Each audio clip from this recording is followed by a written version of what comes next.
ದಪ್ಪದೊಂದು wire ಇತ್ತು, ಅದು ಬೆಂಕಿ ಬಂದು ಕೆಳಗಡೆ ಎಲ್ಲ ಬಂದು ಬಿದ್ದೋಯ್ತು ಆ ವೈರು.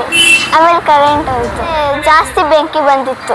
ಅಂಟಿ ಎಲ್ಲ ಸುಟ್ಟೋಗಿ ವೈರ್ ಕಟ್ ಬಿದ್ದೋಯ್ತು. ನಗರಸಭೆ ಕಮಿಷನರ್ ಅವ್ರು ಬಂದು ಇಮಿಡಿಯೇಟ್ ಆಗಿ KEB ಅವ್ರಿಗೆ ಫೋನ್ ಮಾಡಿದ್ರು. ಫಸ್ಟು ಬೆಂಕಿ ಉರಿದಂಗೆ ಉರಿತು ಸರ್, ದೀಪ ಉರಿದಂಗೆ.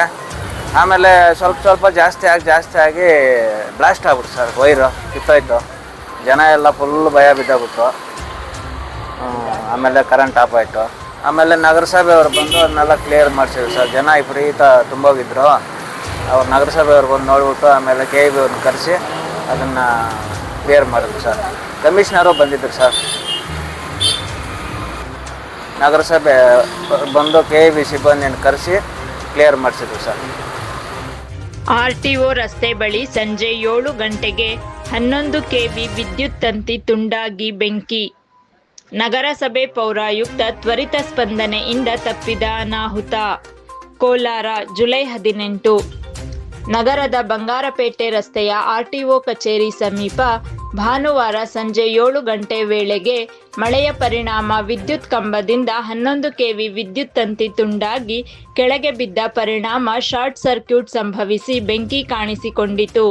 ಇದರಿಂದ ಸ್ಥಳದಲ್ಲಿ ಕೆಲ ಕಾಲ ಆತಂಕದ ವಾತಾವರಣ ನಿರ್ಮಾಣವಾಗಿ ರಸ್ತೆಯಲ್ಲಿ ಸಂಚರಿಸುತ್ತಿದ್ದ ಸಾರ್ವಜನಿಕರು ಭಯಭೀತರಾಗಿ ಓಡಾಡಿದರು.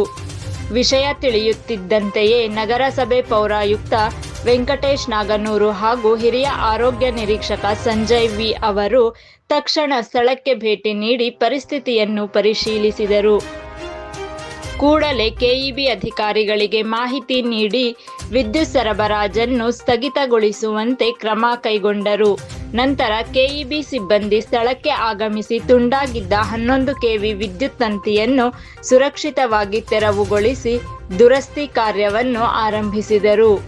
ಅಧಿಕಾರಿಗಳ ತ್ವರಿತ ಸ್ಪಂದನೆಯಿಂದ ಸಂಭವಿಸಬಹುದಾಗಿದ್ದ ದೊಡ್ಡ ಅನಾಹುತ ತಪ್ಪಿದ್ದು ಸಾರ್ವಜನಿಕರು ನಗರಸಭೆ ಹಾಗೂ KEB ಅಧಿಕಾರಿಗಳ ಕಾರ್ಯವನ್ನು ಶ್ಲಾಘಿಸಿದರು.